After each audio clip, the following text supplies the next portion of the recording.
नमस्कार, प्रदेश हमारा में आप सभी का बहुत स्वागत है। मैं हूं आपके साथ माजिद अंसारी। बुलेटिन की शुरुआत करते हैं एक बड़ी खबर से। अनलॉक 2 की गाइडलाइन जारी कर दी गई है। 1 जुलाई से लागू होगा अनलॉक 2। रात 10 बजे से सुबह 5 बजे तक कर्फ्यू रहेगा। Metro rail, gym, cinema hall बंद रहेंगे। तो इस वक्त की बड़ी खबर आपको बता दें कि अनलॉक 2 की गाइडलाइन जारी कर दी गई है। इस गाइडलाइन के तहत 1 जुलाई से अनलॉक 2 आपको बता दें कि लागू होगा। रात 10 बजे से सुबह 5 बजे तक कर्फ्यू रहेगा। Metro, rail, gym, cinema hall बंद रहेंगे। तो बड़ी खबर और अहम खबर इस वक्त आप तक पहुंचा दें कि अनलॉक 2 की गाइडलाइन जारी कर दी गई है। 1 जुलाई से अनलॉक 2 लागू होगा। रात 10 बजे से सुबह 5 बजे तक कर्फ्यू रहेगा। इसके साथ ही metro, rail, gym, cinema hall बंद रहेंगे। तो सरकार का बड़ा फैसला, अनलॉक 2 की गाइडलाइन जारी कर दी है। 1 जुलाई से अनलॉक 2 लागू होगा। रात 10 बजे से सुबह 5 बजे तक कर्फ्यू रहेगा। Metro, rail, gym, cinema hall बंद रहेंगे। तो 1 जुलाई से अनलॉक 2 जारी रहेगा और नई गाइडलाइन जारी हो चुकी है अनलॉक 2 की। 31 जुलाई तक सभी स्कूल कॉलेज बंद रहेंगे। तो एक और अहम जानकारी दे दें कि 31 जुलाई तक स्कूल कॉलेज बंद रहेंगे। रात 10 बजे से सुबह 5 बजे तक कर्फ्यू रहेगा। 1 जुलाई से अनलॉक 2 लागू होगा। सरकार का बड़ा फैसला, कोरोना के खिलाफ जंग में सरकार ने अनलॉक 2 की गाइडलाइन जारी कर दी है। 1 जुलाई से अनलॉक 2 लागू होगा। रात 10 बजे से सुबह 5 बजे तक कर्फ्यू लगाया जाएगा।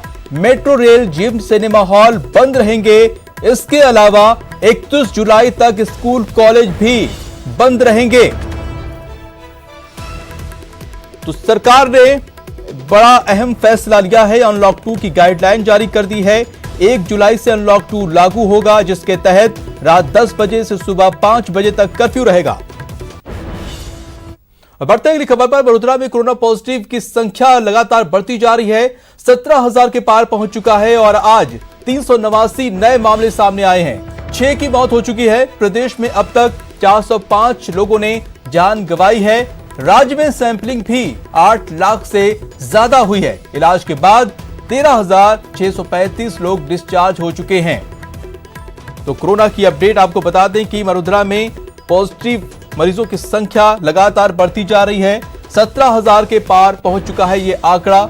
आज 389 नए मामले सामने आए हैं, जबकि 6 की मौत हो चुकी है और प्रदेश में अब तक ओवरऑल 405 लोगों ने कोरोना की वजह से जान गंवाई है।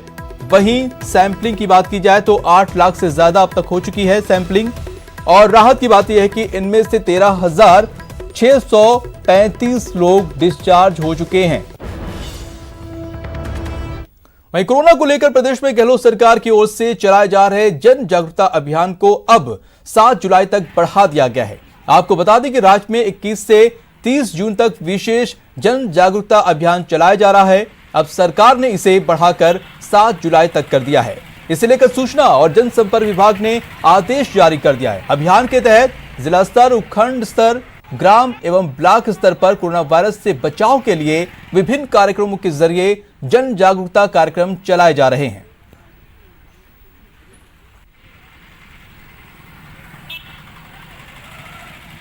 और अब बुलेटिन में बात करते हैं एक बड़ी खबर से। दिल्ली से आ रही है, जो कि चीन के खिलाफ केंद्र सरकार ने बड़ा फैसला लिया है। भारत में चाइनीज ऐप पर पूरी तरह से बैन लगा दिया है। टिकटॉक समेत 59 चाइनीज ऐप पर पाबंदी लगा दी गई है। इनमें UC browser, share, hello, Likee, we chat पर बैन लगाया गया है। Clean master, cam scanner, Mi community पर पाबंदी लगा दी गई है। इसके साथ ही टोटल 59 जो चाइनीज ऐप है उस पर पाबंदी लगा दी गई है। अगर आप भी इनमें से किसी ऐप का इस्तेमाल करते हैं तो सावधान हो जाइए, उसे अनइंस्टॉल कर दीजिए, क्योंकि सरकार ने इस पर पाबंदी लगा दी गई है। तो टिकटॉक समेत, टिकटॉक एक पॉपुलर ऐप था, इसके साथ ही कई पॉपुलर ऐप हैं जिसका भारत में काफी प्रचलन था, लेकिन सरकार ने सुरक्षा कारणों की वजह से इन ऐप्स पर बैन लगा दिया है। तो ऐसे आपको बता दें कि 59 ऐप हैं, UC browser, UC news, MI community, SHAREit, TikTok, Helo, Likee, WeChat, Vigo live, Vigo video, Parallel, Space 31, MI video call और इस तरह से तमाम आपको बता दें कि जो 59 ऐप हैं जिनका भारत में इस्तेमाल हो रहा था, सरकार ने अब पूरी तरह से इस पर बैन लगा दिया है। और अगर आप भी इसका इस्तेमाल करते हैं इनमें से किसी भी ऐप का, तो सावधान हो जाइए, सुरक्षा कारणों से सरकार ने इस पर बैन लगाया है। तो बढ़ते हैं और अगली खबर पर और जानने की कोशिश करते हैं क्या कुछ आगे की खबर है। आपको बता दें कि अभी कोरोना चाइनीज जो ऐप हैं, सरकार ने इसको बैन लगाया है सुरक्षा कारणों की वजह से। और लद्दाख में गलवान में तनातनी के बीच चीन के साथ सीमा विवाद को लेकर एक बार फिर बातचीत का दौर शुरू होगा। तीसरे दौर की बातचीत कल यानी मंगलवार को होगी। आपको बता दें कि चीन और भारत के बीच LAC पर तीसरे दौर की वार्ता होने जा रही है। मंगलवार को चीन और भारत के बीच ये बातचीत होगी। लद्दाख के गलवान घाटी में तनातनी के बाद बातचीत हो रही है। 15 जून को चीन भारत के बीच हिंसक झड़प हुई थी। एक महीने के अंदर तीसरी बार दोनों देशों के साथ बातचीत होगी। दोनों देशों के बीच भारतीय इलाके चुशूल में तीसरे दौर की यह बातचीत होगी। पहले की 2 बैठकें चीन के मोड़ो इलाकों में हुई थी। 6 जून और 22 जून को 2 बैठक हो चुकी है। इस बातचीत में 2 मई से पहले की जो स्थिति पर सैन्य तैनाती का मुद्दा अहम रहेगा। तो जो बैठक में अहम बात है वो ये है कि 2 मई से पहले की जो स्थिति पर सैन्य तैनाती का मुद्दा है वो अहम रहेगा। 2 बार इससे पहले भी बातचीत हो चुकी है, लेकिन उसके बावजूद मसला हल नहीं हुआ, तनातनी बरकरार थी और अब तीसरे राउंड की बातचीत कल होने जा रही है।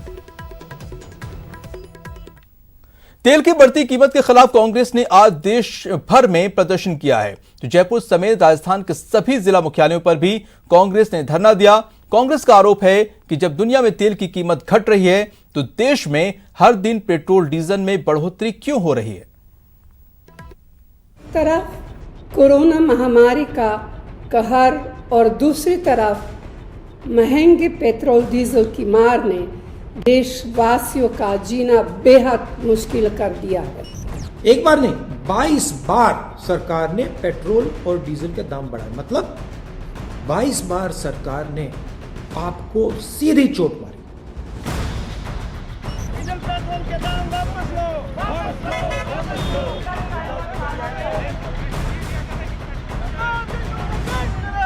बनी हुई दरें कम करो, कम करो, कम करो। अंतर्राष्ट्रीय बाजार में कच्चे तेल की कीमत में भले ही कमी आ रही है, लेकिन देश में पेट्रोल और डीजल की कीमत लगातार बढ़ती जा रही है, जिसे लेकर कांग्रेस ने देश भर में जमकर प्रदर्शन किया। दिल्ली से लेकर पटना, लुधियाना, पुणे और अहमदाबाद तक में हर तरफ पेट्रोल डीजल की बढ़ती कीमत के खिलाफ लोगों का गुस्सा फूटा।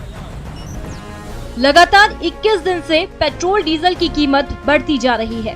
खास बात यह है कि दिल्ली में अब डीजल की कीमत पेट्रोल की कीमत से ज्यादा हो गई है। इसके खिलाफ कांग्रेस के कार्यकर्ता सड़क पर उतरे और केंद्र सरकार के खिलाफ अपने गुस्से का इजहार किया। कांग्रेस का आरोप है कि केंद्र सरकार कोरोना काल में लोगों से गलत तरीके से वसूली कर रही है। डीजल की कीमत 11 रुपए प्रति लीटर और पेट्रोल की कीमत 9 रुपए 12 पैसा प्रति लीटर और बढ़ा दी। यही नहीं, पिछले 3 महीने में मोदी सरकार ने एक्साइज ड्यूटी बढ़ाकर भी सालाना लाखों करोड़ इकट्ठे करने का इंतजाम कर दिया है। देखिए, कच्चे तेल का दाम गिरता ही जा रहा है, ऑल टाइम लो है कच्चे तेल का दाम, मगर हिंदुस्तान में पेट्रोल और डीजल का दाम सबसे ऊंचा है। इसलिए हमने इनसे कहा है कि इसको एकदम कम कीजिए, गरीबों से, मध्यम वर्ग से आप पैसा लेना बंद कीजिए और रोल बैक एकदम कीजिए। तो AICC के निर्देश के मुताबिक प्रदेश के हर जिला मुख्यालय पर भी कांग्रेस के कार्यकर्ता विरोध जताने इकट्ठे हुए। जयपुर में हुए विरोध प्रदर्शन में डिप्टी CM सचिन पायलट और परिवहन मंत्री प्रताप सिंह खाचरियावास के साथ ही महिला और बाल विकास मंत्री ममता भूपेश समेत हजारों की संख्या में कार्यकर्ता शामिल हुए।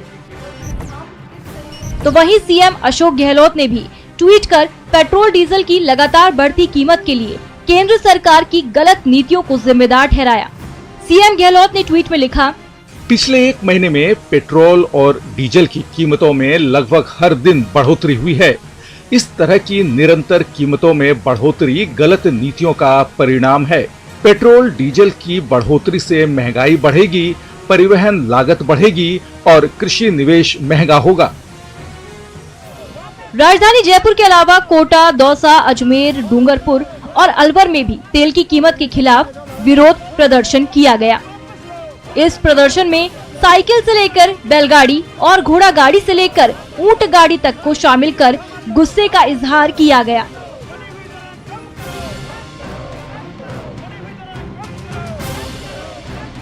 आपको बता दें कि पेट्रोल और डीजल की कीमत में केंद्र सरकार और राज्य सरकारों का टैक्स 60% से भी ज्यादा हो गया है, जिसका असर सीधे उपभोक्ताओं पर पड़ रहा है। Bureau report, news 18 network. वहीं केंद्रीय पेट्रोलियम एवं प्राकृतिक गैस तथा इस्पात मंत्री धर्मेंद्र प्रधान ने पेट्रोल डीजल की कीमत बढ़ोतरी के खिलाफ कांग्रेस के विरोध पर पलटवार किया है। प्रधान ने कहा है कि कोरोना संकट के दौरान पेट्रोल और डीजल से मिले टैक्स का पैसा स्वास्थ्य, रोजगार और लोगों को आर्थिक सुरक्षा प्रदान किए जाने में खर्च हो रहा है। उन्होंने कहा कि ये बीजेपी की सरकार है जो लोगों की मेहनत की कमाई को डीबीटी के जरिए गरीबों के कल्याण में खर्च करती है। कच्चे तेल की दाम नीचे जाके फिर थोड़ा ऊपर आने लगा है। विश्व भर में एक अस्वाभाविक परिस्थिति बनी हुई है। अप्रैल और मई महीने में तो भारत में पेट्रोल डीजल की डिमांड 70-80% तक चली गई थी। एक नाम मात्र बिक्री स्थिति बनी थी। उसकी सीधी सीधी प्रभाव राज्यों की अर्थनीति में, देश की अर्थनीति में, राजस्व की आमदनी में आती है। जून के महीने में धीरे धीरे ये वापस आ रही है। और एक अहम और बड़ी खबर आपको बता दें कि हेलीकॉप्टर से नियंत्रण, टिड्डी पे नियंत्रण होगा। कल से इस नई व्यवस्था की शुरुआत होगी। पहली बार हेलीकॉप्टर से कीटनाशक छिड़काव होगा। केंद्रीय कृषि मंत्री नरेंद्र सिंह तोमर इसका शुभारंभ करेंगे। ग्रेटर नोएडा हेलीपैड से हेलीकॉप्टर रवाना होंगे। कृषि राज्य मंत्री कैलाश चौधरी ने ट्वीट करके जानकारी दी है। तो अहम खबर इस वक्त की बता दें कि टिड्डियों के टेरर पर नियंत्रण पाने के लिए सरकार ने एक नई व्यवस्था की है। हेलीकॉप्टर से टिड्डी नियंत्रण होगा। कल से नई व्यवस्था की शुरुआत होगी। पहली बार हेलीकॉप्टर से कीटनाशक का छिड़काव होगा। केंद्रीय कृषि मंत्री नरेंद्र सिंह तोमर इसका शुभारंभ करेंगे। ग्रेटर नोएडा हेलीपैड से हेलीकॉप्टर से ये रवाना होंगे और कृषि राज्य मंत्री कैलाश चौधरी ने ट्वीट कर इसकी जानकारी दी है। ब्रेक के बाद आपका स्वागत है। कोरोना संकट के बीच आज 10वीं बोर्ड की सोशल साइंस की परीक्षा हुई। परीक्षा केंद्र पर मास्क और सोशल डिस्टेंसिंग का विशेष तौर पर ध्यान दिया गया। साथ ही इम्तिहान की अलग अलग तस्वीरें भी सामने आई हैं। पहली तस्वीर अलवर की है। यहां अंधेरे में परीक्षा का आयोजन किया गया। इसके अलावा अलग अलग तस्वीरें आपकी टीवी स्क्रीन पर है, जहां पर सोशल डिस्टेंसिंग और मास्क का भी ख्याल रखा गया। लेकिन पहली तस्वीर आप देख सकते हैं जहां पर बच्चों को अंधेरे में परीक्षा देनी पड़ी। बड़ी लापरवाही यहां पर सामने आई है। कोरोना संकट के बीच में तमाम बच्चे परीक्षा केंद्रों पर पहुंचे हैं अपना शेष जो एग्जाम है उसको देने के लिए, लेकिन कहीं पर लापरवाही देखने को मिली तो कहीं पर तमाम इंतजाम किए गए थे जहां पर सख्ती से उसका पालन किया गया। तो वहीं पहले दिन सोशल साइंस की परीक्षा हुई और कल गणित की परीक्षा होने वाली है। आपको 5 और तस्वीरें हम दिखा रहे हैं आपकी टीवी स्क्रीन पर। आप देख सकते हैं ये तस्वीरें जयपुर, धौलपुर, भीलवाड़ा, उदयपुर और अलवर की है, जहां बच्चों में उत्साह देखा गया। तो अलग अलग शहरों की तस्वीरें जहां पर 10वीं बोर्ड की परीक्षाएं हुई। कल भी परीक्षाएं होंगी। कल गणित की परीक्षा होगी, आज सोशल साइंस की परीक्षा हुई, जहां पर ये तमाम तस्वीरें देखने को मिली हैं और बच्चे जो अपने बचे हुए पेपर्स थे वो देते हुए नजर आए। और साथ में जो भी गाइडलाइन थी वहां पर ज्यादातर जगहों पर उसका पालन करते हुए बच्चे और स्कूल प्रशासन दिखाई दिए। और बढ़ते हैं अगली खबर पर। जयपुर जिले में घी में मिलावट की गोरखधंधे का खुलासा हुआ है। टैंकर से घी की अवैध निकासी करने के बाद उसमें पाम ऑयल भरकर उसे सप्लाई किया जा रहा था। ग्रामीण पुलिस ने ऑपरेशन हाईवे चलाकर मिलावटखोरी करने वाले 7 अपराधियों को गिरफ्तार किया है। साथ ही हजारों लीटर घी से भरे टैंकर को भी बरामद किया है। पुलिस ने इस गिरोह से 18,000 लीटर अमूल ब्रांड के देशी घी से भरा एक टैंकर भी बरामद किया है। पकड़े गए देशी घी की कीमत करीब 1 करोड़ रुपए बताई जा रही है। पुलिस को सूचना मिली थी कि दूदू इलाके में अमूल डेयरी के टैंकरों से देशी मिलावटी घी का गोरखधंधा किया जा रहा है। उसके बाद कार्रवाई करते हुए पुलिस ने अपराधियों को गिरफ्तार कर भारी मात्रा में नकली घी बरामद किया है। फिलहाल पुलिस मामले की जांच में जुटी हुई है।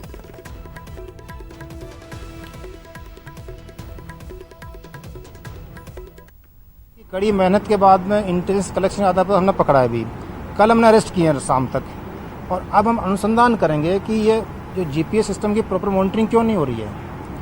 और अभी तक पूछताछ में सामने आया है कि इस समस्त काम में केवल 10 मिनट का टाइम लगता है। सील तोड़ना, सील तोड़ के सक्शन पाइप से मोटर से घी खींचना और इमीडिएटली उसको फिल करना वापस। तो इसलिए बहुत कम समय, और ये समय को जस्टिफाई ये कहीं भी कर सकते हैं, लेकिन हम अनुसंधान करेंगे कि कहीं और कोई इन्वॉल्वमेंट तो नहीं है कहीं पर भी।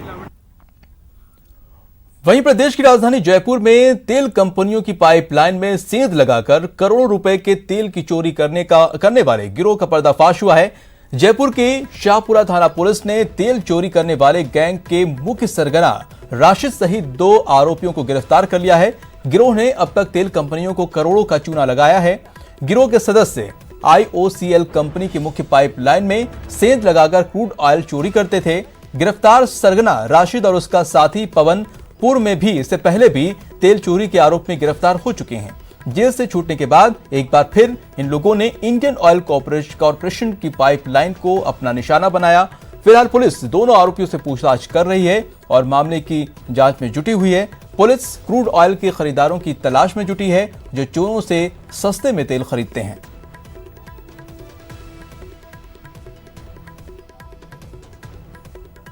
होता है वहाँ पर ये अंडरग्राउंड 8 से 9 फीट उसकी खुदाई करते हैं, जगह की खुदाई करके और इस तरह वाल फिट करते हैं कि ये जो टैंकर है उस टैंकर को ये क्रूड ऑयल से भरते हैं। भर के इनका गोडाउन है गुड़गांव में, वहाँ ले जाकर खाली करते हैं और वहाँ से ये कई स्टेट्स में क्रूड ऑयल की चोरी छिपे सप्लाई करते थे। ये बड़ी गैंग है, इसमें कुछ और मुलजिम भी शेष है जिनको हम अतिशीघ्र गिरफ्तार करेंगे। इसमें अनुसंधान जारी है। श्रीगंगानगर के अनूपगढ़ में एसीबी की टीम ने बड़ी कार्रवाई करते हुए रिश्वतखोर सेल टैक्स अधिकारी JCTO पवन कुमार आहूजा को 10,000 रिश्वत लेते हुए रंगे हाथों दबोच लिया है। फर्नीचर व्यवसायी प्रेम कुमार ने JCTO पवन कुमार आहूजा के खिलाफ 25,000 रुपए रिश्वत मांगने की शिकायत की थी। परिवादी प्रेम कुमार से पिछले वर्ष की GST रिटर्न न भरने के एवज में जुर्माने का भय दिखाकर रिश्वत की मांग की जा रही थी। एसीपी ने इसका सत्यापन किया और रिश्वतखोर JCTO पवन कुमार को रिश्वत लेते आज रंगे हाथों गिरफ्तार कर लिया।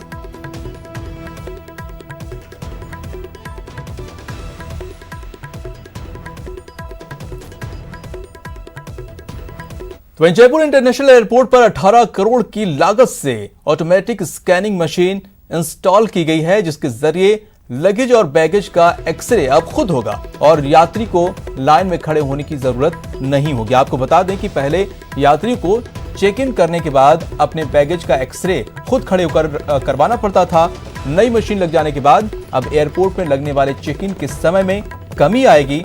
तकनीकी तौर पर इस सिस्टम को in line baggage screening system यानी कि ILBS कहा जाता है। दिल्ली मुंबई के बाद अब जयपुर और वाराणसी पर भी ये सुविधा मिलने लगी है।